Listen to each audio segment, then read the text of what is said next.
동해에 떠오르는 태양 누구의 머리 위에 이글거릴까.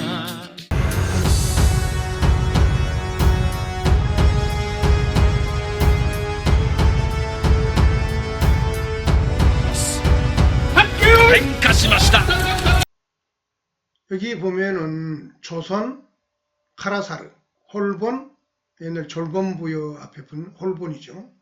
해본, 그리고 한국, 카라쿠니, 그리고 일본. 이것은 모두 같은 의미를 지니면서 다른 말이다. 이런 말이 되겠습니다. 그 뜻은 그런데 하나로서 카라이다. 카라는 해의 땅이란 뜻입니다. 그러니까 이 조선, 홀본, 한국, 일본이 뜻으로, 즉 훈으로 읽을 때는 카라가 될 수밖에 없다. 여러분 안녕하십니까. 카라인학TV 박춘호입니다. 오랜만에 찾아뵙게 됐습니다. 오늘은 좀 있을 6월 3일 날 대통령 선거가 있게 되는데, 대통령의 길이라는 제목으로 미래의 대통령은 어떤 성품과 소명을 지니고 대통령에 올라서야 되는가, 이런 얘기를 가지고 얘기를 나눠보고자 합니다. 여기에 보이는 이 그림은 계영배라는 것인데요. 권력을 쥔 자는 항상 지나치게 참을 경계해야 된다, 이런 교훈을 주는 우리 선조들이 만든 계영배라는 것입니다. 구체적인 얘기는 좀 이따 하고요. 여기 보면은 대선 후보 주자인 두 분이 보이고 있습니다. 다른 이준석 후보랄지 다른 사람도 많이 있지만은 유력 후보로서 이 두 분이 자주 거론되기 때문에 이 두 분과 관련돼서 오늘의 얘기는 진행하도록 하겠습니다. 여기 더불어민주당의 이재명 후보, 국힘당의 김문수 후보가 보이고 있습니다. 오늘의 얘기에 나오는 중요한 얘기는 이 카라 연합과 관련돼 가지고 한국과 일본이 이렇게 묶이는 정치 체제, 카라 연합. 미래의 카라 연합 TV가 바람직하게 바라보는 그 지향점, 카라 연합 전도를 먼저 보고요. 여기 뭐 해 카라스가 보이고 있습니다. 태양을 상징하는 삼조고도 보이고요. 해 카라스키가 되겠습니다.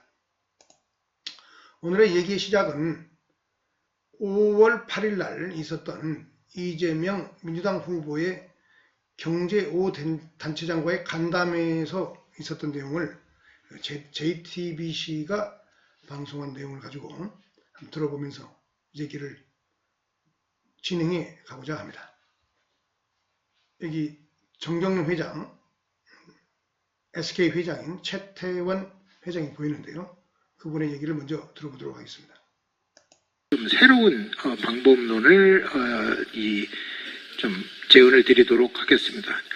첫 번째는 대한민국이 갖고 있었던 특성 중에 경제계가 전부 독립적인 형태를 띄워왔습니다. 그러니까 무엇이든지 대한민국 안에서 다 만들고 대한민국 내로만 완벽하게 독립적인 경제 체제를 만들어 왔습니다. 이건 상당히 좋은 일이었고 대한민국이 여태까지 이렇게 눈부시게 성장하는데 아주 큰 주춧돌이긴 했습니다. 하지만 지금과 같이 미중 간의 갈등, 저희보다 훨씬 이코노미가 큰 곳에서 무엇인지 룰을 만들어서 저희는 룰을 테이크할 수밖에 없는 룰 테이커가 되는 상황이 지금 저희를 괴롭게 만들고 있습니다. 그래서 이거를 좀 완화시키거나 저희가 새로운 성장 동력을 만들기 위해서는 다른 나라와 연대를 할 필요성이 저희도 필요하다라는 말씀을 드립니다. 그래서 지금 현재로서는 가장 가까운 저희 이웃인 일본과의 경제 연대를 모색하는 것이 저희로서는 필요하다라는 제언을 드립니다. 만일 경제 연대라고 생각하는 게 그냥 단순한 협조 정도가 아니라 약간 EU 같은 경제 공동체를 저희는 생각하고 있습니다. 이렇게 해야만 저희의 성장, 즉 현재로 보면은 2조 달러가 안 되는 대한민국 GDP의 이코노미를 일본과의 합하게 되면은 6조 달러 이상 거의 7조 달러에 대한 이코노미로 발전을 시킬 수 있습니다. 그러면 여기서의 1% 성장은 과거에 저희가 생각하는 2, 3% 성장보다 더 큰 성장을 할 수 있다고 생각합니다. 따라서 이코노미를 크게 만드는 방법이 저희한테는 필요한 하나의 제언을 드립니다. 또 하나는 저비용 구조입니다. 그래서 이 이코노미를 하게 되면 일본과 저희가 맞이하고 있는 많은 저성장이나 그 노년 문제, 그다음에는 저출산 문제 등을 더 저희가 갖고 있지만 이 문제를 해결하기 위해서 저희가 상당히 많은 비용을 들여야 되는데 그 비용을 같이 쉐어한다면 상당히 절약할 수 있어서 저비용 국가를 만들어 볼 수 있는 하나의 좋은 단초가 됩니다. 최태원 회장님의 생각은 어쩌면 저하고 그렇게 똑같습니까? 네. 전적으로 공감하고요. 이제는 새로운 영역을 발굴해야죠. 근데 우리는 사실 그럴 역량이 됩니다. 자, 영상 내용을 보면은 이재명 후보가 최태원 회장의 의견에 흔쾌히 동의하는 이 모습이 대단히 저로서는 기분이 좋습니다. 우리 최태원 회장이 우리나라는 과거에 정주영 회장이 대통령 기업인이 대통령이 나왔다가 실패한 적이 있는데요. 최태원 회장 정도의 저런 사고방식과 세계관을 좀 그릴 수 있다면 나중에 한번 대통령에 한번 도전하는 것도 어쩔까 그런 생각도 해봅니다. 지금은 먼저 기업인이니까 얘기 맞추고요. 어떤 이재명 후보께서 오케이 사인을 이렇게 보냈기 때문에 저 최태원 회장의 그 말의 내용이 이 카라연합 TV가 말하는 카라연합의 그림과 저는 유사하다고 보고 있습니다. 예전 같으면은 저런 얘기를 하면은 그 친일파로서 문매를 맞고 공격을 많이 받을 텐데 우리 한국 사회도 이제 많이 성숙해 있지 않았나 그런 생각이 듭니다. 이전에 윤석열 대통령 때도 최태원 회장이 저런 제안을 한 것을 제가 본 적이 있습니다. 꾸준히 이번에 이재명 후보한테도 이런 제안하는 거 보니까 현재의 시점에서 현재 국제 환경에서는 대단히 바람직한 제안이라고 저는 생각하고 있습니다. 그리고 카라연합TV가 지향하는 그림과 맥이 다른다. 그래서 오늘 이런 방송을 하게 된 것입니다. 그런데 그걸 실천하는 세력으로서 이재명 후보가 될지 김문수 후보가 국힘당을 거머쥐고 할지 모르지만은 김문수 후보가 됐든 이재명 후보가 됐든 지금 카라연합TV가 말씀드리는 그리고 제안하는 이 카라연합은 방금 저기 보이는 최태원 회장의 안과 경제적인 측면에서는 일치한다 이렇게 말씀드릴 수 있겠습니다. 근데 혹시나 이재명 후보가 대통령이 된다면은 국회를 200석이 가깝게 장악을 하고 그러면서 정부가 서는 거기 때문에 어떤 일을 추진하는 데서는 대단한 강력한 파워와 추진력, 탄력을 받을 수 있는 환경이 조성된다고 저는 생각하고 있습니다. 그런 상황이 되면은 대통령인 이재명 대통령 후보와 그리고 국회의 민주당 세력은 제가 보면 이 계영배를 항상 마음속에 다잡으면서 정치를 했으면 하는 그런 생각이 듭니다. 이게 참을 경계한다 이거죠. 지나치게 오버해서 참을, 권력도, 그 다음에 어떤 정치적인 노선도 어떤 중용의 덕을 잃지 않고 실용과 합리를 지키면서도 어떤 이런 이념적 극단에 빠지지 않으면서 현실 적합하게 미래를 잘 이끌어 주시면 하는 그런 바람 속에서 이 계영배를 한번 제가 보여드리고 있는 것입니다. 계영배는 이렇게 액체를 부으면은 일단 수압의 어떤 기압의 어떤 일정 임계점이 되면 이렇게 관을 통해서 다시 빠져나감으로 인해 가지고 다시 잔을 비우는 이러한 것을 어떤 교훈을 삼기 위해서 어떤 상징적 비유로서 이런 우리의 조상들이 어떤 유교 성리학적인 교양과 덕목을 이 계양배라는 이 잔에 표현했다고 저는 생각합니다. 그래서 이 시대 민주당과 이재명 후보가 대통령이 돼가지고 권력을 쥔다면은 이 계영배를 항상 가슴에 품고 정치를 해야 된다. 그런 생각이 듭니다. 그러면서 이렇게 바람직한 정치 지형과 계영배로 쓰이는데요. 하나씩 읽어가면서 얘기를 하겠습니다. 첫 1. 구한말의 정치 지형과 혼란.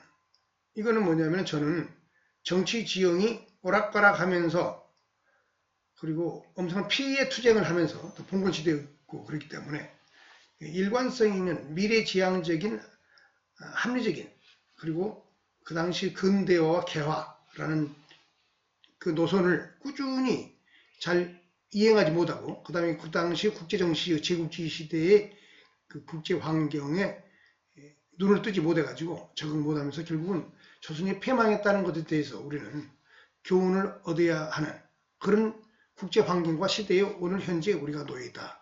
이런 얘기를 먼저 하면서 그래서 최근에 윤석열 대통령이 탄핵 파면됐는데요. 그것은 저는 이런 측면에서 보고 있습니다. 여소야대의 정치 지형을 국회에 국민들이 만들어준 결과 대통령이 거의 식물 대통령 상태로 결국은 전락하고 말았다. 그래서 대통령이 무기를 가게 됐다 이거죠. 그래서 대통령은 정치적인 노선과 그 다음에 정치력 역량이 부족하고 대화 타협 능력이 부족했기 때문에 결국은 겸령이라는 극단적 친위 쿠데타를 도모하게 되었다. 그 결과는 국민 정서상 그리고 미래의 한국의 민주 발전을 위해서는 대통령이 탄핵되는 게 낫고 새로운 대통령을 뽑아서 새롭게 출발하는 것이 현명하다라고 헌법재판소가 정치적인 판단을 내렸다고 저는 보고 있습니다. 그래서 이번에 6월 3일날 대선이 치러지는 형국이 지금 진행되고 있다.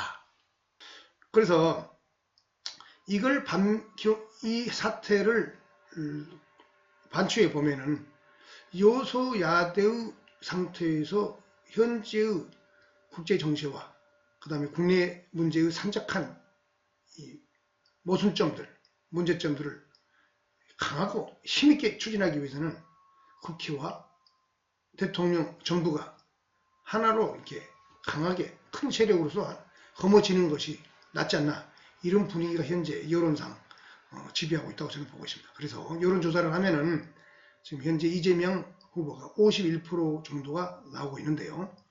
그래서 제가 계영배 얘기를 지금 먼저 꺼내는 겁니다. 반대로 김문수 후보가 대통령이 될 수도 있어요. 그렇게 되면 또 여소야대의 전국 상황이 전개되기 때문에 또 대단히 소란하게 될 것입니다. 그런 전국에서 정치 경험이 많다고 할 수도 있는 김문수 후보가 윤 대통령하고는 다르게 그 대화 타협을 통해서 잘 구슬릴 수는 있는 그런 측면도 있을 수 있지만 왠지 여소야대 정국이 또 계속 지속될 것이기 때문에 추진력에 있어서는 상당히 떨어질 거라고 봅니다. 그래서 바람직한 정치 지형은 대세는 이재명 대통령이 만들어지면서 국회와 함께 그 현실에 딱 맞는 미래의 좋은 정책이 이루어지기를 카라연합TV는 기대하고 있습니다. 김문수 후보 쪽에서는 지금 제 얘기를 좀 불편히 할 수도 있겠지만 구한말 정치 상황에서 우리가 추진력과 결단력이 부족하고 일관성과 그 다음에 미래의 청사진이 부족한 결과 나라가 패망의 길로 간 걸 생각할 때는 그 이재명 대표와 민주당이 어떤 기존에 있었던 그 사상적, 이념적 도구마를 좀 탈피하고 최근에 중도 우클릭을 많이 한다고 그러니까 그래서 그런 차원에서 또 경제단체장들과 대화해서 최태원 회장의 저런 제안을 긍정적으로 받아들인다고 그러니까 제가 기대하는 바가 좀 크게 됐습니다. 그래서 이런 측면에서 하여튼 대통령이 지금 현재 야당인 민주당이 배출할 가능성이 큰 상황이 지금 전개되고 있는데 물론 본선이 본 게임이 펼쳐지면 어떻게 될지는 알 수 없지만 일단 미리 이런 얘기를 한번 하고 싶습니다. 그래서 여당 만약 그런 상황이 벌어진다면 여당과 대통령실에 계영배를 크게 비치하고 국회 앞마당에도 좀 계영배를 그 상징적으로 구조물을 하나 만들어서 항상 거기를 출입하는 정치인들이 이 가슴과 머릿속에 좀 새겼으면 하는 그런 생각이 듭니다. 그래서 대통령이 된다면은 어떤 정책적 지향과 소명을 가져야 되느냐 그 얘기를 간단하게 먼저 얘기하고 다음 얘기를 하겠습니다. 오늘 할 얘기가 많기 때문에 좀 말이 빠를 수 있습니다. 카라 연합을 지향하는 정책의 큰 그림 속에서 미중 패권 경쟁을 관리해야 된다. 미국과 중국이 지금 패권 경제 전쟁만 하는 게 아니라 결국은 이건 패권이 걸린 문제이고 중국이 미국의 패권에 위협적이라고 보기 때문에 미국이 전쟁을 불사할 정도의 강력한 어떤 그런 태도를 취할 수도 있는 상황이 지금 전개되고 있습니다. 그래서 그런 그것을 관리하는 데 있어서는 한국의 미래의 정치 세력은 카라 연합이라는 이 세계관을 발견해야 된다. 이런 얘기를 제가 하는 것입니다. 그것은 방금 전에 정경련 회장 최태원 씨가 말했던 그 내용과 거의 맥이 닿는다. 그리고 다른 모든 측면에서 봤을 때 대전환의 시대에 와 있다. 빈부격차도 심하고 그 다음에 인구도 줄고 모든 정책이 과거와는 다르게 축소형 경제 규모 쪽으로 옮겨가는 그런 측면에 대비하는 그런 대전환의 시대에 접어들기 때문에 그 대전환을 관리해야 된다. 마치 우리가 여말선초 원명교체기 그리고 조선 중기의 명청교체기에 우리의 외교적 역량을 지금 실험하는 그것과 유사한 환경에 우리가 놓여있기 때문에 크고 강한 그림 속에서 시대를 관리해야 되는 그런 대통령이 돼야 된다. 그런 얘기를 하고 싶은 겁니다. 그래서 카라 연합을 지향하게 되면은 수도권과 부산권의 이익체제로 국토 균형 발전 전략이 가능해진다. 이런 얘기를 하고 싶습니다. 부산권이 과거에도 부산의 인구가 많고 부산의 일제 시대 이후에 그쪽이 많은 발전의 구심점이 됐기 때문에 그쪽에 인구도 많이 있고 그랬는데 최근에는 이제 수도권과 서울 중심으로 몰리다 보니까는 부산에 노인만 많고 그쪽이 낙후돼 가는 그런 상황이 벌어지고 있다고 합니다. 그리고 수도권과 서울 집중이 너무 심해지다 보니까 사회적 스트레스가 많고 그 다음에 집값의 어떤 지나친 앙등 이런 속에서 젊은 세대가 결혼을 하고 출산을 하고 이세를 기르는 데 있어서의 어떤 미래에 대한 불안감 때문에 사실 그 모든 문제가 집적돼 가지고 나타나는 현상이라고 전문가들 보고 있는데요.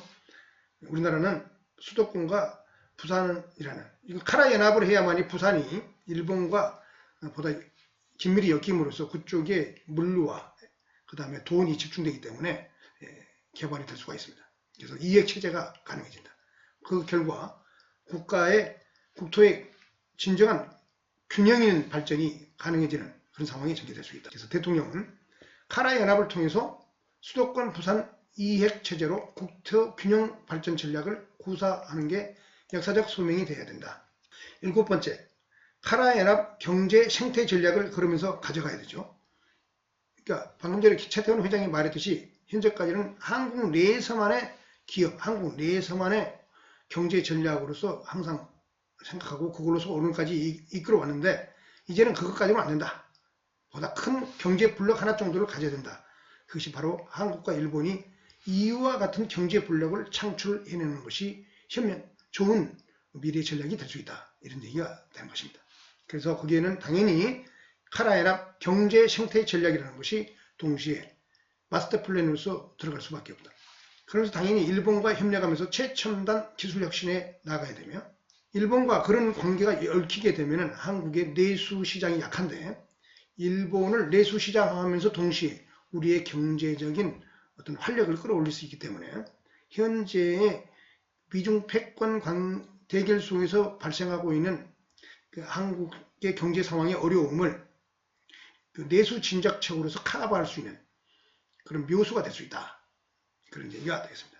그러면서 동시에 부동산을 통해서 부동산의 부의 정식이라는 이 현재까지의 이 한국 근대화 과정의 그 한계점을 인식하고 그 측면을 여기 보면은 9번째 부동산 공화국을 기업 투자형 공화국으로 전환하면서 장기 플랜을 구축해야 된다고 9번째 단에 써 있는데요.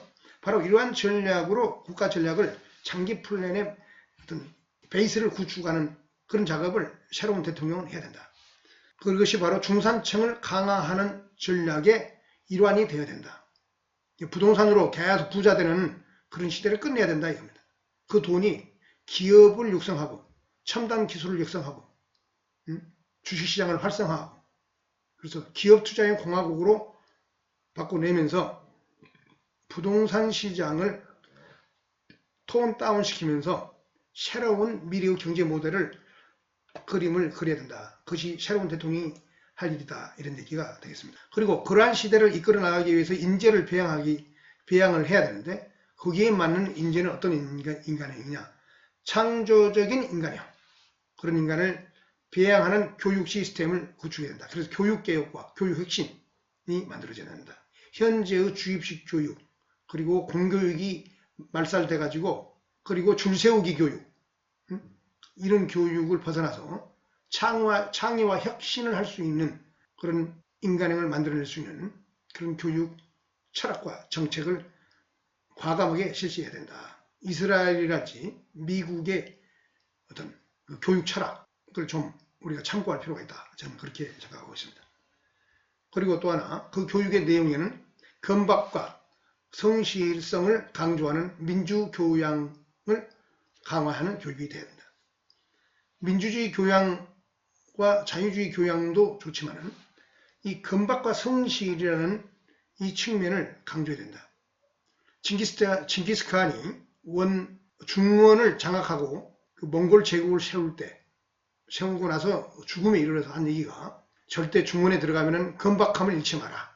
우리가 건박함을 잃고 중화에 동화되는 순간 우리는 끝난다. 이런 얘기를 하면서 그런 유언을 남기면서 징기스칸이 죽었습니다. 그 건박, 지금 현재 한국의 자본주의도 상당히 고도화됐기 때문에 좀 이따 말씀드리겠지만 과거의 농촌 사회가 갖고 있었던 건박과 어떤 성실성 이런 것들이 많이 퇴색한 측면이 있습니다. 이런 것들을 회복하는 현재의 어떤 경제 환경 구조, 도시화 구조에서는 현실성이 없는 얘기처럼 보이지만 모든 문명과 모든 강한 어떤 융성기는 저 건박함과 성실성이 소멸할 때 차근차근 무너져 내렸다는 것이 역사가 항상 과거로부터 증명해 왔습니다.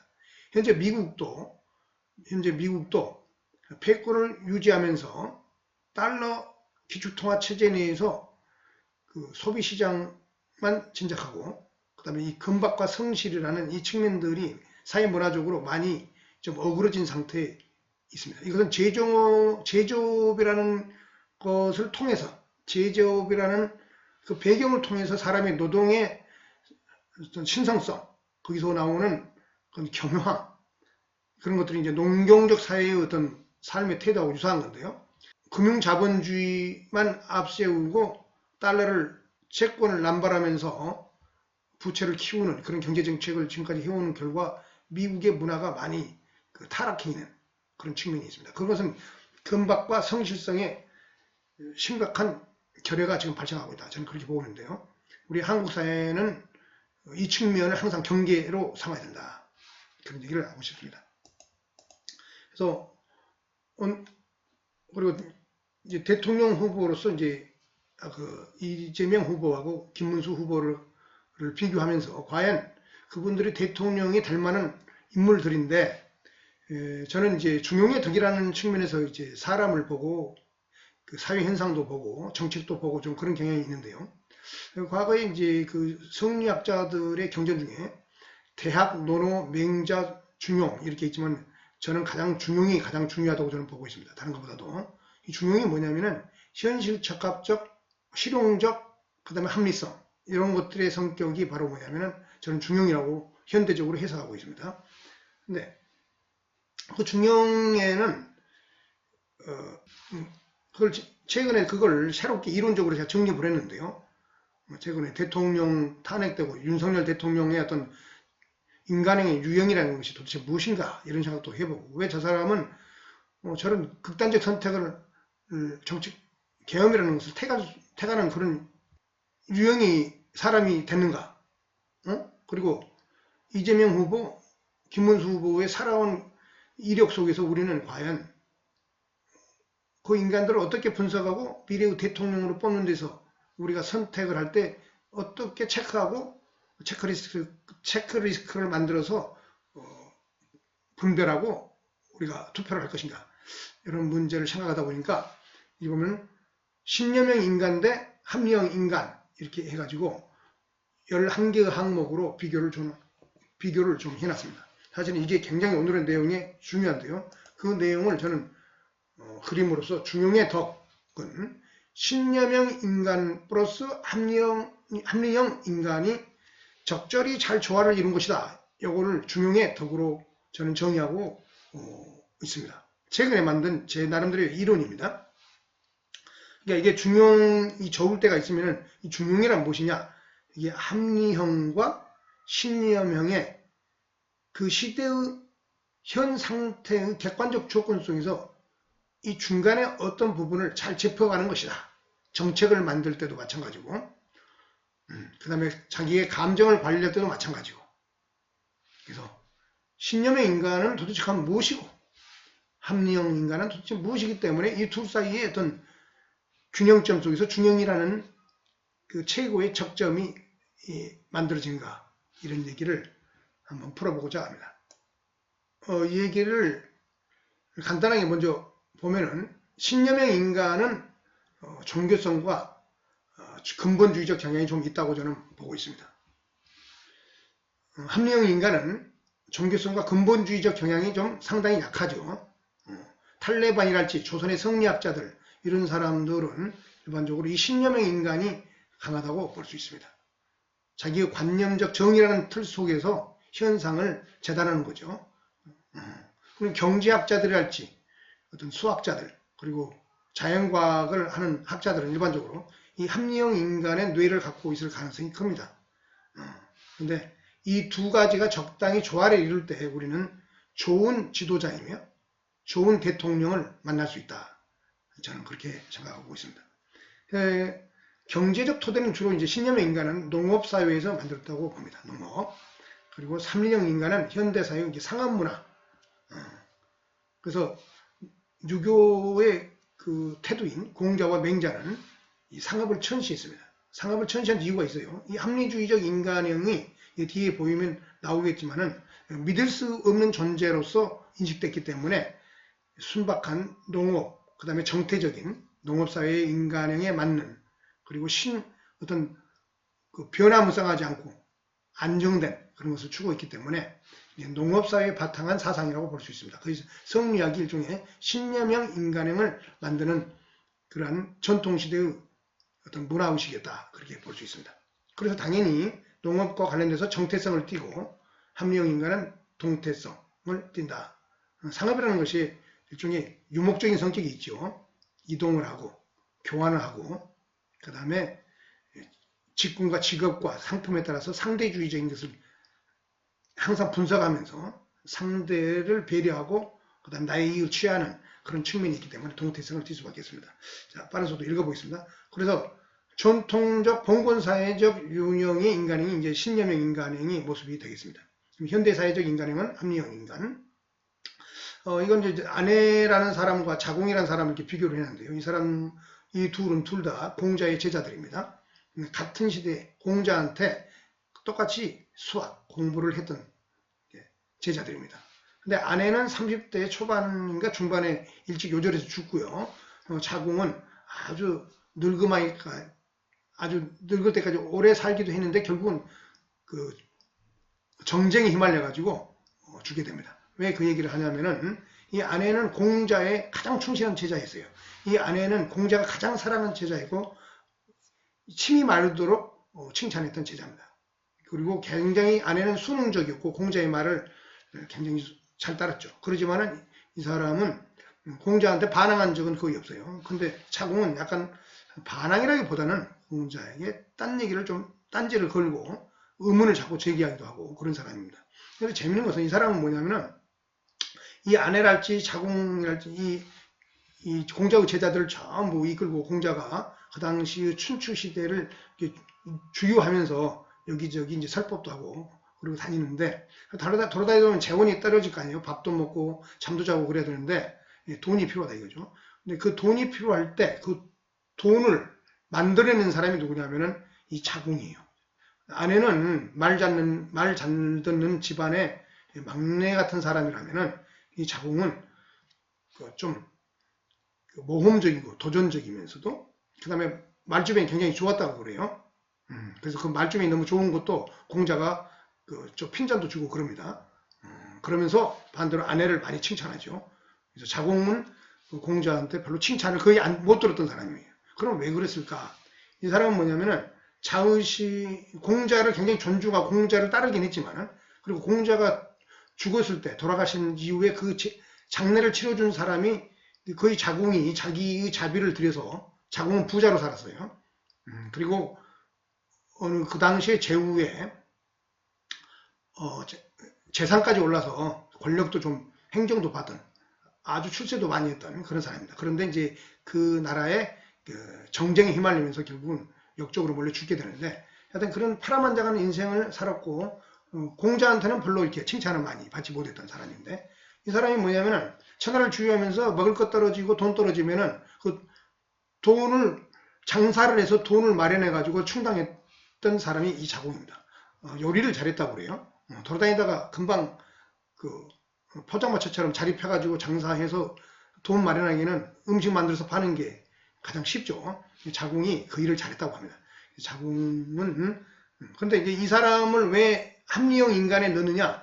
바로 공자가 별로 사랑하지 않았던 사람인데, 공자한테 칭찬을 별로 받지도 못했던 사람인데, 이 자공이 그 당시 현재 그 난관을, 공자의 일행의 난관을 그 재정적인 뒷받침 속에서 돌파해 나가는데 핵심적 인물이 자공이었다는 인간이죠. 우리 조선시대 때 성리학 세계에서는 바로 이 안회적 인간을 굉장히 쫓았죠. 수능적이고 신념형 인간이죠. 자공이 그러면 신념형 인간이 아니냐?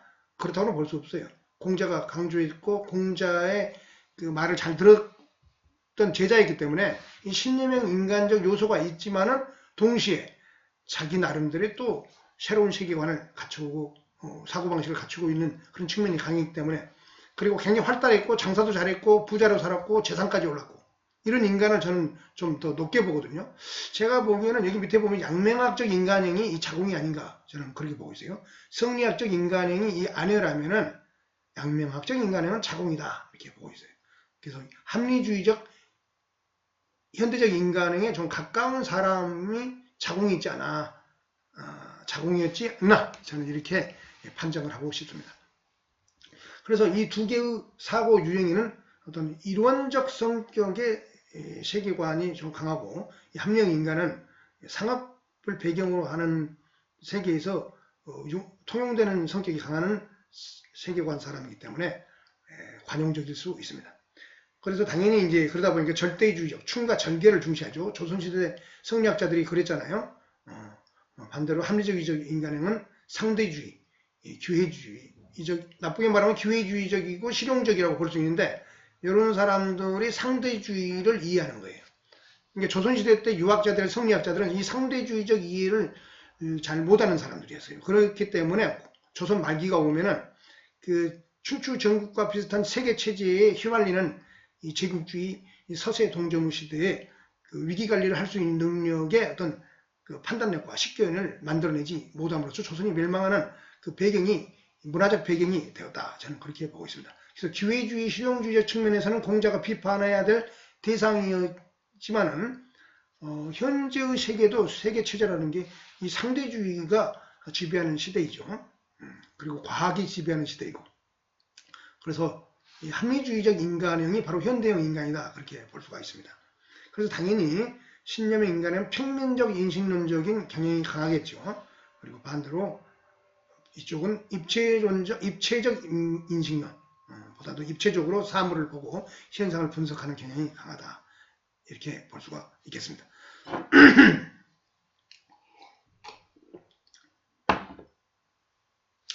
그래서 여기는 신념형은 집중제 체제형 인간형, 전제군주 체제에 맞는 인간형이다 이거죠. 여기는 분권 체제형 인간형, 여기에 맞는 그러니까 춘추전국처럼 오늘날 세계 다극체제이면서 다원적 세계가 이렇게 장사해 먹고 사는 무역체제 이런 시대, 그리고 세력균형을 통해서 뭐냐면은 그 국제 정치가 그 상대주의와 어떤 기회를 이용하는 그 미면 어떤 그 복합게임 같은 그런 시대에는 바로 분권체제형 인간이 바로 합리주의적 인간이다, 이렇게 볼 수 있겠습니다. 그래서 앞서 말했듯이 이것은 성리학이 이런 경향이 있고요. 똑같은 유학이지만은 양명학이 이 합리형 인간에 가까운 유학이라 볼 수 있습니다. 그래서 이 통일 황제 체제의 유형에 적합한 인간행은 이 신념의 인간행이겠죠. 그렇지만은 춘추 전국과 같은 세계, 또 오늘날 같은 세계 체제, 세력 균형이 중시되는 또 구한 말의 어떤 그런 제국주의 체제에서는 이 합리형 인간행이 유용하게 쓰일 수 있다, 이렇게 말씀드릴 수 있겠습니다. 그러니까 이완용 같은 사람은 아마 합리주의적 인간행에 좀 가까웠을 거예요. 정몽주 같은 사람은 이 신념형 인간이라고 볼 수 있죠. 정몽주.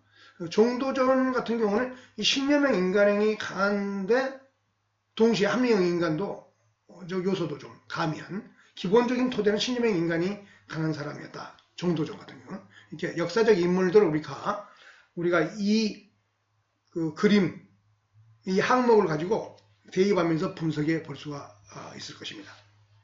그래서 이 각을 가지고 그 이재명 후보와 김문수 후보를 각자 나름대로 어떤 유형이 가까운가 이런 것을 한번 대입해서 각자가 한번 분석하고 인식해 보기를 바랍니다. 그래서 좀 이따가 그 얘기는 좀 더 하고요. 그래서 이재명 대표 후보하고 이제 김문수 후보의 가장 가까이 오랫동안 살았던 배우자, 부인의 얘기를 통해서 그 사람들의 얘기를 통해서 우리가 어떤 이 유형적 인간행 두 후보의 인간 유형이 어떤 사람들인가를 좀 얼핏 볼 수 있는 내용을 제가 찾아왔습니다. 먼저 김문수 후보의 부인인데 설란영 씨입니다. 이분은 제가 보기에는 여장부 스타일입니다. 여장부. 과거에 노조위원장 되고, 그래서 거기서 또 김문수 후보를 만나서 결혼했던 그 배우자인데요. 저는 이것을 청렴과 정의감의 김문수, 성리학적 인간행이라고 이렇게 먼저 제목을 달아서 동영상을 한번 보도록 하겠습니다. 김문수 후보 재산이 꼴찌더라고요. 네. 10억 얼마. 네. 근데 그것도 대부분은 우리 여사님이 그 일해서 네. 버셔서 하나하나 쌓아놓은 그 돈인 것 같던데. 그렇죠, 뭐. 김문수 후보 같은 경우는 이제 돈을 굉장히 무서워해요. 그리고 가까이 하지 않으려고 하고, 돈 자체에 대해서 굉장히 거리를 두려고 하는 사람이기 때문에 네. 본인이 돈하고 굉장히 뭐랄까 일부러 거리를 네, 거리를 뒀었죠. 그리고 이제 아마 그게 어릴 때 자라면서 하나의 몸에 된 습관이라 그럴까요? 유교 집안의 그런 양반적인 기질이랄까요? 그러니까 더러운 돈을 내가 만지는 건 이건 아니다. 이거는 그래. 뭐 늘 아주 자기 자신을 청빈하고 깨끗하고 아주 그냥 고고하게 자기 자신을 다스리려고 했던 그런 것들이 뭐. 자, 이 부인의 얘기의 내용을 가만히 보면은 저도 저희 아버지 할아버님께서 뭐 대단한 유학자는 아닌데 옛날에 서당에서 사서삼경을 좀 배웠고 한자를 좀 시골에서 알았던 그런 분들이고 저희들한테 항상 훈계를 그 경전 내용을 가지고 훈계를 했기 때문에 저희 형제들한테 이런 세계를 너무 제가 잘 이해를 해요. 성리학적 인간행이 어떤 사람들인가. 김문수 후보는 제가 보기에는 신념형 인간행에 여기 보면은 신념형 인간행에 가까운 사람이다. 저는 그렇게 보고 있어요. 이 부인의 얘기 내용을 보면은 돈을 멀리한다 했잖아요. 현대 사회의 인간행하고는 좀 거리는 있어요. 그렇지만 현대인이 아니라고는 볼 수 없는데 어릴 때부터 그런 쪽으로 세뇌된 사람이에요. 이제 그런 신념형 인간형은 춤과 절개, 의지 이런 걸 중시하죠. 신념. 이게 당연히 이분이 김문수 후보가 이제 서울대 상대를 다녔다고 제가 알고 있는데 이 상대를 전공했는데도 뇌 구조는 기본적으로 신념형 인간이기 때문에 그 시대의 자기가 느끼는 그 불의를 볼 수가 없었던 거예요. 그래서 결국은 민주화 운동 그리고 노동운동에 투신하는 거죠. 노동운동. 그 당시 노조가 없었기 때문에 노조를 만드는 자기 목숨을 건 그 신념을 현실적으로 실천했던 그런 사람이라고 저는 보고 있습니다. 이 부인도 아버님이 알고 보니까 교육자이더라고요. 그러니까 당연히 뭐냐면은 교육자라는 분들 대부분 신념형 인간에 가깝습니다. 장사하는 인간들이 아니기 때문에 그 자녀도 당연히 신념형 인간. 한국 사람 대부분이 신념형이 굉장히 강해요. 일본 사람에 비해서 상대적으로 한국인들은 신념형 인간에 가까운 인간들이 많습니다. 그래서 대의 명분. 그러니까 뭐 민주화 운동 그리고 최근에도 그 계엄 사태 발생하니까는 벌떼처럼 나와서 그 정의를 위해서 민주주의를 고쳐 세워야 된다고 하면서 데모를 다 하잖아요. 이게 전부 유교의 성리학적 인간의 모습입니다. 김문수 후보는 특히 그게 강했던 거예요. 근데 이런 사람들은 뭐냐면은 왼쪽에 있을 때는 극좌적인 성향이 뜰 수가 있어요. 근본주의적인 성향. 이 사람들은 근본주의적인 인간에 가까워요. 그래서 근데 이분이 이제 나중에 나이 먹었고 또 경기도지사하고 현실 세계를 살다 보니까 이승만과 박정희의 어떤 산업화, 근대화, 그 다음에 상업 세계의 현대 문명을 좀 이해하면서 이게 이제 깨져나가는 거죠. 특히 이제 서울대학교 안병직 교수의 영향도 있었다고 그러는데 그분도 오리지널 마르크스주의자였는데 안병직 교수. 나중에 근대화 옹호한 자, 심지어 일제시대 근대화를 인정했던 쪽으로 사상이 바뀌죠. 나이 먹어서. 그 영향을 받아서 이제 이 김문수 후보도 또 이제 감옥소에서 여러 가지 좌파 세력들, 운동하고 그러던 활동하던 그런 사람들, 또 그 외에 가까운 부류의 사람들의 어떤 자기가 생각했을 때의 어떤 주사파랄지 않은 이런 사람들과의 그 노선에 있어서 어떤 실망감, 어떤 좌절, 그리고 어떤 환멸 이런 것들이 발생하면서 이분이 뭐냐면 그 정체성을 바꾸기 시작하죠. 그게 이제 지금 기독교인이 돼 있는데요. 그러니까 기독교 무신론자적인 사람의 그러니까 노조위원장하고 마르크스 문을 묵었기 때문에 무신론자적 경향이 강했겠죠. 그런데 그것이 성리학적 전통의 문화의식을 갖고 있으니까 당연히 마르크스주의적 정의감이 바로 결합이 되면서 그런 근본주의적 신념형 인간의 모습을 띠는 거예요. 근데 이게 이런 사람이 또 오른쪽으로 오면 어떻게 되느냐? 중용으로 오는 게 아니고 기독교인이 됐기 때문에 기독교인 자체도 종교성이잖아요. 그런데 오른쪽으로 오면 극우적 성향을 띠어요. 또 그러니까 왼쪽 끄트머리에서 오른쪽 끄트머리를 종행 왔다 갔다 한 사람이에요. 근데 이분이 중용을 모르냐? 모를 분은 아닌데 뇌의 습관은 뭐냐면은 신념형 인간에게 뇌의 습관을 갖고 있다. 만약 대통령이 된다면은 그걸 좀 조심해야 될 필요가 있다. 사물 현상을 분석하고 이해하는 데 있어서 자기의 관점의 틀이 강할 수가 있어요. 객관적인 자료에 입각해가지고 그 무정서, 모럴 가치 이런 각도에서 그 분석을 해서 결과를 빼내는 이런 능력은 좀 뭐냐면은 무관심할 수 있어요. 경영학을 전공했고 상대를 나왔기 때문에 그런 것이 일정 정도 마인드는 있다고 저는 생각하는데 여하튼 왼쪽 끝과 오른쪽 끝을 왔다 갔다 할 수 있는 인간의 모습은 바로 신념형 인간의 전형적인 모습이다. 이게 뇌 구조가 그래요. 그렇게 김문수 후보를 우리가 판단할 필요가 있습니다. 그래서 김문수 후보가 대통령이 된다면 어떤 각도에서 개영배를 바라봐야 되느냐? 내가 뇌 구조 어떤 습관이 신념형에 너무 가깝기 때문에 내 신념 갖고 현상을 너무 함부로 재단할 수가 있다. 그래서 다른 사람의 얘기를 잘 조화해롭게 해서 현실에 딱 적합하게 정책 결정을 해야 되는데 그런 측면들이 좀 정태적일 수 있다. 다이나믹,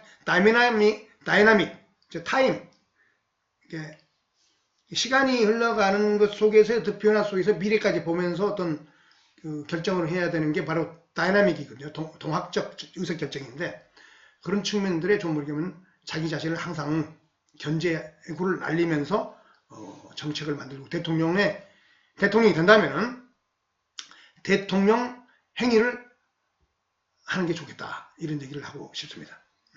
그래서 김문수 후보는 신념형 인간의 베이스가 좀 강하다. 합리형 인간보다 이 설란영 씨 이 부인의 말을 들어보면 정확하게 조선시대 성리학자 모습이 보이지 않습니까? 저도 상당히 오랫동안 제가 돈을 원래 모르던 사람이에요. 돈에 별로 관심이 없던 사람이에요. 저도 제가 김문수 후보만큼의 위인은 못 되지만은 당연히 못 되죠. 그렇지만 어떤 사고 스타일이 지금 돌이켜 보면은 어릴 때 제 모습이 이렇게 오버랩 되는 그런 느낌이 있어요. 그래서 그런 사람들은 저도 그걸 조심하는 이제 현상을 나의 틀 속에서 재단하고 보려는 그런 경향이 자기도 모르는 사이에 발생할 수 있다. 그건 경계로 해야 된다. 그걸 참고 객관적 지표와 사실, 분석 이런 것 속에서 다른 사람 얘기를 많이 듣고 그래서 중용의 덕을 완성하면서 대통령이 된다면 대통령 행위를 잘 임무를 수행하기를 바랍니다. 그 다음에 이재명 후보의 배우자 이 보면 김혜경 씨가 나오는데요. 요거는 공공선애의 의지. 이것도 성리학적 인간행위예요. 근데 이제 제목을 공공의 선의 의지 이재명 후보가 그런 측면을 지금 이 부인의 얘기에서 우리가 볼 수가 있는데 한번 들어보도록 하겠습니다. 처음 만났을 때 연애할 때 남한산성을 놀러 갈 기회가 있었어요. 네. 주말에 이제 가면 차가 많이 막히고 교차로가 이렇게 복잡하게 엉켜 있는 그런 순간이 있었는데 이 후보가 차에서 내리더니 셔츠를 이렇게 걸으면서 네. 본인이 그 정리를 다 하는 거예요. 깜짝 놀랐는데 그게 좀 마음에 와서 그게 또 좋아서 저는 또 선택을 하게 됐던 것 같아요. 이 부인의 말처럼 이런 인간행위 바로 전형적인 성리학적 인간행위의 모습이에요. 이재명 후보도 이제 안동에서 아주 어렵게 화전민 생활을 하면서 부모님 살았는데 그 아버님이 그 지역에서는 한자를 읽고 칙자 좀 이게 글눈을 깨신 분이었던 모양이에요. 동네 이장도 하고 이렇게 나서서 이렇게 공무를 처리하고 그런 것들을 하면서 이재명 후보께서 아마 어린 시절을 보냈을 거예요. 이거는 제가 이제 어릴 때 우리 아버님이 이장도 하고 그랬는데 저도 그게 자식의 특히 남자아이의 자식한테는 그게 엄청난 프라이드로 작용합니다. 그러면서 뭐 어떤 거에 만들어지냐면 공명심이 만들죠. 공공에 대한 어떤 선한 의지 그런 것들이 자기도 모르게 생깁니다. 그걸 닮아가고 싶어서 동일시 현상이 일어나는 거죠. 아마 그런 이재명 후보의 지금 이 부인의 말은 뭐냐면은 자기도 모르는 사이에 그걸 안 하고는 배길 수가 없어요. 왜? 자기도 모르는 사이에 무식에 그게 침투되어 있는 거예요. 이게 성리학적 인간인 거죠. 이게 안동이랄지, 그 다음에 이 김문수 후보의 영천, 그 다음에 영주, 이 지역이 뭐냐면은, 주자성리학의 본산 아닙니까? 제가 주자성리학의, 도대체 주자성리학을 맨 처음에 들여온 안양이라는 분은 고려 말에, 어느 동네 사람이야? 하고 제가 인터넷을 통해서 모두 찾아봤어요, 고향을. 근데 제가 놀라운 걸 발견했습니다. 이재현, 그 다음에 안양, 정도전, 정몽주 전부 봉화, 영천, 성주 이쪽 사람입니다. 영주. 그러니까 소수소원 그 영주의 그런 선비마을이 생기는 이유가 거기가 성리학의 출발이고 본고장이었던 거예요. 당연히 고려 말부터 근현대까지 그 지역을 성리학이 지배했는데 얼마나 유학의 기풍이 강하겠습니까? 그 사회의 문화가. 그리고 거기가 뭐냐면 신라의 핵심 지역이잖아요. 신라가 삼국을 통일했고 그 세력이 자기의 정체성의 프라이드를 끊임없이 구축하면서 이어온 역사가 제가 보기에는 한국인의 역사라고 저는 생각해요. 옛날에 한때는 제가 성리학을 좀 중국에서 가져온 것이라고 그 성리학 때문에 나라가 망했다고 하고 좀 이렇게 배관시하고 좀 그런 면이 있었는데요. 제가 최근에는 또 새로운 그 반대의 것을 좀 깨달았어요. 아, 그런 성리학적 풍토가 망가지면 나라가 망하는구나. 또 이런 것도 제가 발견했습니다. 그러니까 유교 성리학이라는 게 그러니까 웨스턴 컨피셔니즘, 서양 유교주의를 뭐라고 보냐면은 그 로마 제국을 만들었던 그 엘리트, 그 당시 지배 계급의 문화의식이 그거라고 그 학자들은 그 판정을 하거든요. 동양의 유교하고 유사한 거예요. 그 당시에 보면은 로마 시대 영화를 보면은 전쟁에 진 장구가 자기의 명예 때문에 스스로 자결을 하고 막 그런 모습이 보이잖아요. 그건 뭐냐면은 그 당시 그 로마가 만들어진, 공화정부터 로마가 만들어진 과정 속에서 그런 동양의 유교와 비슷한 그런 문화의식이 만들어졌던 거예요. 그리고 그걸 가지고 로마 제국을 만들어내는 거죠. 그러니까 그런 유교주의라는 것은 국가의 형성과 밀접한 그 호환성, 의미가 있다고 볼 수 있습니다. 그리고 그러한 사람들의 특징은 뭐냐면 공의식이 강해요. 여기 보면 공공선의 의지. 그러니까 남한산성에 놀러를 갔는데 트래픽잼, 교통이 체증이 일어나니까 대부분 사람들은 그 기다리면서 앉아 있을 거 아니에요. 그러지만은 이재명 후보는 나와가지고 그걸 교통 경찰도 아닌데 정리했다 이거예요. 이게 뭐냐? 전형적인 성리학적 인간행위의 모습입니다. 저도 이재명 후보보다 제가 뭐 똑같은 사람이란 대단한 사람이라고 본 저를 말하는 게 아니고 저도 그런 충동이 간간히 일어날 때가 있어요. 운전을 하고 가다가 교통이 체증이 일어나면은 제가 막 나가서 정리하고 싶고 막 그래요. 앰뷸런스가 지나가고 막 그러면 옆 사람들 이렇게 비키라고 그러면서 거기를 막 제가 정리하고 싶은 그 충동이 일어요. 그거는 아마 제가 가만히 생각해 보니까 성리학적 풍토에서 어릴 때부터 자꾸 이렇게 주입된 그런 정신적 습관의 결과가 아닌가 저는 그렇게 보고 있는 겁니다. 이재명 후보의 저런 모습은 미래에 성남시장하고 경기지사하고 지금 대통령 후보가 될 수 있는 저런 물망에 오를 만한 자질이 이미 무의식적으로 본능적으로 갖고 있다. 최근에 이제 다양한 사법 리스크에 걸려가지고 복잡한 문제도 있고 그러긴 하는데 기본적인 소양은 뭐냐면은 저 공공선의 의지가 강한 사람이기 때문에 대통령의 어떤 자질은 내면적으로 갖고 있다. 결국은 대통령 후보의 물망에 오른 사람들이 공통적으로 성리학적 인간형의 내면을 갖고 있다. 다 신념형 인간형의 요소를 갖고 있다 이거죠. 여기 보면은. 그런데 좀 탈선적 성격이 이 김문수 후보에게는 별로 없다면은 그 탈선적 성격이 이재명 후보에게는 좀 있다. 이렇게 저는 생각하고 있습니다. 그게 뭐냐면은 좀 모험주의적 성향이 좀 있다. 이렇게 볼 수 있죠. 그러니까 그게 약간 부도덕해 볼 수 있어요. 이게 보면은 상대주의, 규효주의, 실용주의적 성향이 이재명 후보에게는 더 강한 면이 있을 수 있다 이거죠. 그래서 두뇌 회전이 상당히 섬세하고 예민하면서도 빠르다 이렇게 볼 수 있는 것입니다. 긍정적으로는. 나쁜 면으로는 신념의 인간행위 갖고 있지 않는 신념의 인간행위 요소가 좀 약할 수 있는 게 있죠. 그렇지만 기본적으로는 이재명 후보도 신념의 인간을 베이스를 갖고 살아왔고 경북 안동, 고향이 안동 성리학자들 본산 아닙니까? 문하류 씨, 유성룡의 고향이고 그렇기 때문에 둘 다 성리학적 인간행위의 기본 베이스 속에서 살아오는 여정 속에서 약간의 다른 인간행위의 모습을 띌 뿐이다. 그러니까 현대적 인간행위의 모습은 오히려 이재명 후보가 좀 더 있을 수 있어요. 합리형 인간. 이게 합리적인 주의적 인간형이 이제 그 목적을 취하기 위해서 종종 수단과 방법을 가르치는 좋게 말하면 추진력인데 나쁘게 말하면 강한 결단력 속에서 무리수, 이런 것들이 만들어질 수가 있죠.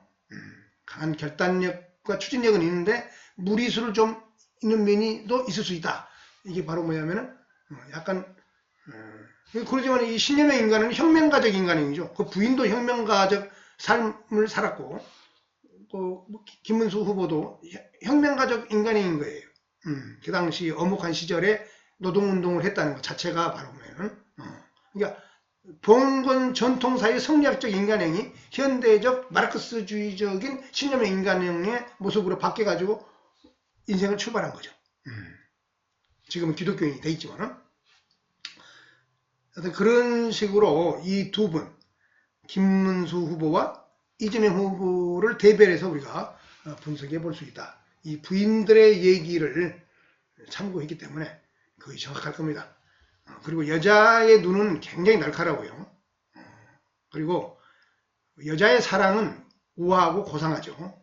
남자의 사랑은 본능에 불과할 수 있지만 여자의 사랑은 그 인간 댐댐이를 보면서 자기의 인생을 맡기는 데 있어 리스크를 져야 되기 때문에 대단히 현명한 촉수를 갖고 있어요. 육감과 촉수. 그래서 그 부인들이 하는 얘기는 굉장히 날카롭다 저는 보고 있습니다. 그래서 다시 돌아가서 신념의 인간형과 합리주의적 인간형 이렇게 각도에서 봤을 때는 신념형 인간형이라는 측면을 두 사람 다 갖고 있는데 김문수 후보나 이재명 후보나 다 갖고 있는데 김문수 후보가 조금 더 강하다. 그런데 우파적 성격을 띠는 정치적 위치에 있죠. 정치 지형에. 그리고 상대적으로 이재명 후보는 민주당이 그럼 좌파냐? 저는 그렇게 보지 않아요. 좌파라는 마르크스주의자가 아니에요. 오히려 마르크스주의적 성격의 내면은 지금도 아마 김문수 후보와 그 부인 설라정 씨가 갖고 있을 거예요. 젊을 때 그걸 학습을 제대로 했기 때문에 그리고 노조운동을 했기 때문에 그거 자기의 프라이드고 긍지기 때문에 오히려 지금 부인의 인간형을 보면은 그냥 평범한 좋은 남편 만난 가정주부예요. 김혜경 씨는. 설란영 씨는 오히려 그 반대죠. 여장부이면서 사회운동을 한 신념가형 부인 인간형이에요. 평범한 사람이 아니에요. 혁명가 안에이면서 혁명가적 성격이 있는 사람이에요. 그런데 김혜경 씨는 평범한 사람의 좋은 남편을 만난 그러니까 이제 그 공과사의 개념이 좀 약할 수 있죠. 그러다 보니까 그 법인카드 쓰는 문제에 있어서의 자꾸 구설수가 발생했는데 대통령 부인이 된다면 이제 그걸 굉장히 조심해야 될 겁니다. 그걸 말 조심하고 공과사를 분명히 하고 의식적으로 그런 것들을 좀 학습할 필요가 있어요. 김혜경 씨는. 그리고 이재명 후보는 그러니까 이런 인간형의 또 장점이 있어요. 추진력과 결단성. 그러니까 지금 국회의 다수를 차지하고는 민주당이 집권을 하고 대통령이 이재명 후보가 된다면은 아마 나라가 시끄러울 일은 정치적으로 없을 거예요. 다만 이제 지금 여당인 국힘당이 야당으로 바뀌기 때문에 새로운 정계 개편이 일어나면서 그때는 이제 이준석 후보를 중심으로 해서 새로운 우파가 그림이 만들어지길 기대합니다. 미래지향적인 더 발전된 우파가 거듭나기를 바라요. 그렇게 해서 한국 사회가 보다 미래지향적으로 편집법적으로 발전할 수 있는. 근데 둘 다 정치 세력은 카라 연합을 머릿속에 이제 그려야 된다. 최태원 회장이 말했던 그 이유 비슷한 거, 그걸 미중 패권전이 격해지고 각자 도생의 세계로 가는 때 이 세계체제에 의해서 친구가 없는 한국, 친구가 없는 일본은 외롭다 이거예요. 그렇다 해서 우리가 중국 가서 친구를 당장 할 수가 없잖아요. 우리는 한미 동맹에 엮여 있고 세계체제에 의해서 미국 패권이 아직은 건재하다 이거예요. 그런 상태에서 섣불리 어설프게 이 중용의 덕을 이재명 후보가 잃는다면 나라를 위기에 빠뜨릴 수 있습니다. 그래서 혹시 이재명 후보가 대통령이 된다면은 다시 한번 마지막으로 이제 이 자막을 가지고 얘기를 끝낼 건데요. 일단 정치적으로 시끄럽지 않고 어떤 틀이 딱 잡히고 대우가 강건하면서 미래를 밀고 나갈 수 있는 추진력이 민주당이 집권하고 대통령이 이재명 후보가 되면은 된다고 봐요. 그래서 바람직한 정치 지형이라고는 보는데 개영배를 잊지 말라. 그래서 국회 개영배 구조물 하나 크게 만들고 대통령실 개영배 갖다 놓고 민주당 특히 200석 가까운 300석 중에 200석 가까운 의석을 차지하는 대통령도 탄핵시키고 탄핵을 솔직히 남발했잖아요. 그 힘이 바로 그 거대 야당의 그 의석수에서 나왔으니까 개영배를 아침에 국회의원들 출근할 때 개영배 한번 쳐다보고 개영배로 물 한 모금 하고 그러면서 출근하기를 바랍니다. 그리고 국회에서 항상 그리고 민주당이 카라 연합 방금 정경림 회장 최태원 씨가 말했던 EU 비슷한 거 그 그림 속에서 그림을 그려야 돼요. 그래서 미국과 중국 사이의 균형을 잡아주면서도 미국 동맹과 엮이면서 그러면서 러시아하고 연대를 도모해야 된다. 그리고 한국과 일본은 하나 묶어야 된다. 그렇게 되면 경제와 안보가 튼튼한 미래가 펼쳐질 거라고 저는 생각하고 있습니다. 그래서 제가 최태원 회장의 최태원 회장의 저 제안은 대단히 의미 있다. 이 시대에 한국의 대통령이 짊어지고 나가야 될 미래의 블루프린팅 청사진이다. 그렇게 마지막으로 말씀드리고 오늘의 얘기를 마치도록 하겠습니다. 시간이 1시간 2분이 되네요. 너무 길게 한 것 같아서. 자, 감사합니다.